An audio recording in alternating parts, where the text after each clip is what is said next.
So did India fail? MF Hussain, do let us know what you think. Joining us tonight on the 9 o'clock news, a very special panel. We have well-known artist Jatin Das in the studio with us. We have Akhil Sibal, MF Hussain's lawyer, who's been very close to him all these years. Senior journalist Swapan Das Gupta is with us.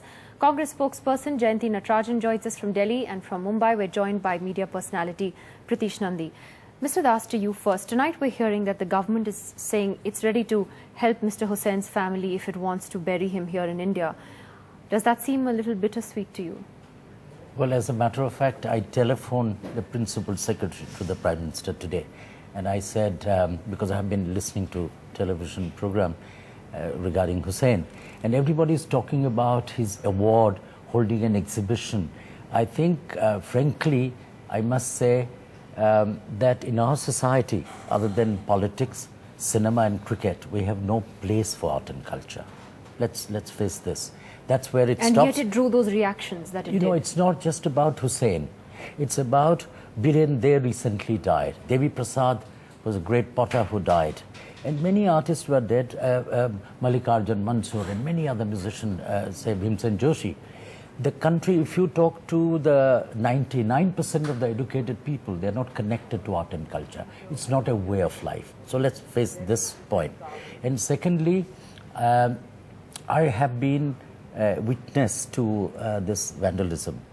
Once I got a phone call from the artist community that in Arpana Kaur's gallery, I live in Asiad, which is next door, next to City Fort Auditorium, that a group of people are coming to attack that exhibition.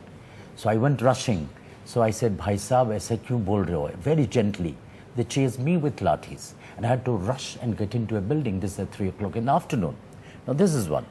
What I am shocked and surprised that when he lived abroad because of various cases and the threat to his life, that nobody in the government or in the society or in public cared or said, you come, we'll give you protection.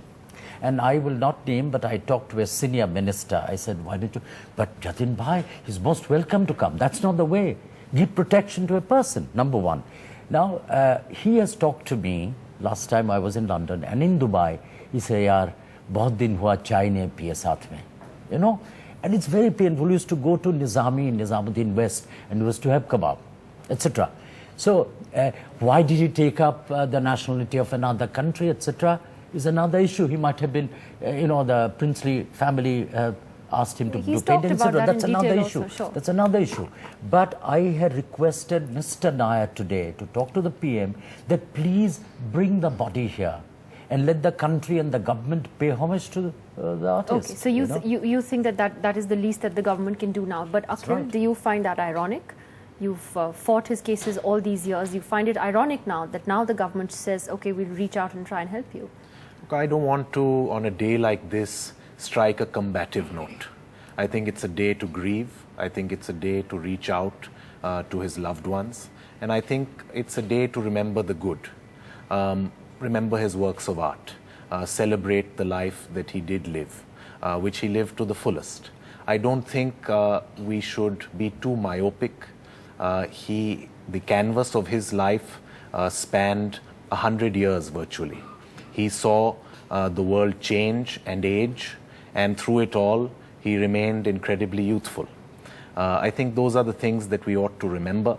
Having said that, as far as his body being back is concerned, I think that that depends a lot on what his last wishes were as expressed to his family or others. Sure. And it's really a decision to be left to the family.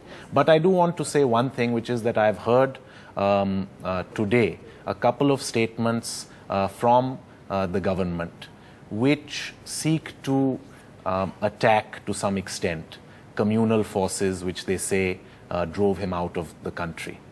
I never remember hearing such statements while he was alive and going through all of this. It's the first time that I'm hearing this. So I think, as I said, I don't want to be combative. I think we need to be reflective, and we need to ask ourselves whether we all at some level are at fault, and whether it's a scenario where the silent majority, as also the government, was ultimately held hostage by a few shrill voices that were really not representative, and whether it was for us to make our voice heard at that time. Absolutely. And today, empty gestures are just not good enough. NDTV's Cricket app, Android and iPhone. Fastest scorecard, special analysis, and much more. Download free. ndtv.com/apps.